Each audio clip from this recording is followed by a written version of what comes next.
with coverage you can count on. This is the Erie News Nowcast. Good evening, I'm Haley Potter. Thanks for joining us for tonight's edition of the Erie News Nowcast. It's the start of Memorial Day weekend, and with gas prices still high, are people still traveling or are they sticking closer to home? Well, according to AAA, lots of people will be on the road or the sky this Memorial Day weekend. Not only is car travel up, but traveling by plane is up 600% compared to last year. AAA says people will travel within a 50-mile or more radius this weekend. And even though the gas prices are still high, that won't stop people from hitting the road. Obviously, they did shoot up during the pipeline shutdown, but now we're seeing prices start to stabilize. They always go up in the summer because demand goes up and summer blend fuel costs more to produce. So this is an increase we see every year. We're still seeing a little bit higher prices as a reflection of the pipeline closing down. And Erie has become a holiday weekend destination for many people. People from all over traveled here today, only to be greeted by lots of rain and wind, putting a damper on those outdoor plans they might have had. However, this weather is encouraging for some of our local indoor attractions. Today, I visited Splash Lagoon Indoor Water Park and Hooch and Blotto's Bowling Alley and Bar. Both places say they're booked this weekend as people are planning a visit and see the weather forecast. Splash Lagoon expects a couple hundred guests this weekend, and the general manager is optimistic about that after a year of struggling through the pandemic. We had a really good turnout today. The weather was a little cold, a little rainy, so it brought some families in that had some plans outside. We're expecting rain again tomorrow, so we're expecting a similar turnout. And I talked to a family visiting from Fredonia, New York. We will hear from them tonight on Erie News Now at 11 o'clock. County elections officials say Erie Mayor Joe Schember received the most votes in both the Democratic and Republican primaries for mayor. While initial results showed this, election officials say that a large amount of write-in votes have caused a delay in the results. Erie County voters submitted more than 14,000 write-in votes, and each one has to be processed by hand.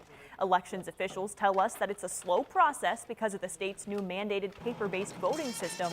County leaders say that they are advocating for state election code reform and want to see the process move much quicker.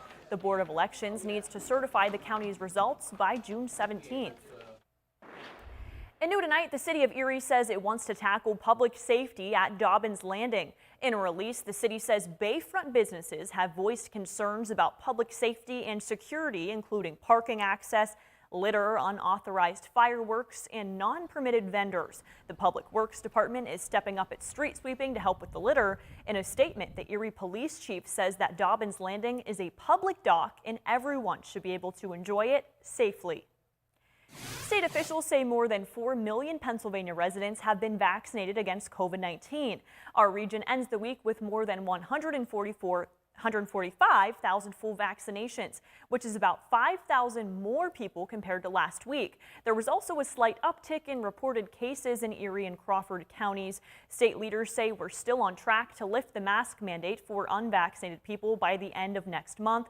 For the latest COVID-19 facts and figures, you can always check out our website, erienewsnow.com. The 13th annual Troika Russian Festival will return this weekend, but in a modified way. The annual festival at the Church of the Nativity will be open only for takeout. You can call ahead or order online, or you can walk in to place your order for baked goods, food, and merchandise. The event is typically held in person at the Church of the Nativity on Front Street. The festival ran tonight until 8 p.m. and it will run tomorrow from noon until 6. We have a full festival rundown on our website, erienewsnow.com. And the city of Erie says it will demolish the Kakwa Bridge without building an access road. The decision was made after collecting feedback from neighbors. City leaders say the bridge has deteriorated significantly and needs to be demolished as soon as possible. Funding will come from the $5 local use fee, which is charged for Erie County vehicle registration. While city leaders have signed onto the plan, it needs to be approved by City Council June 2nd.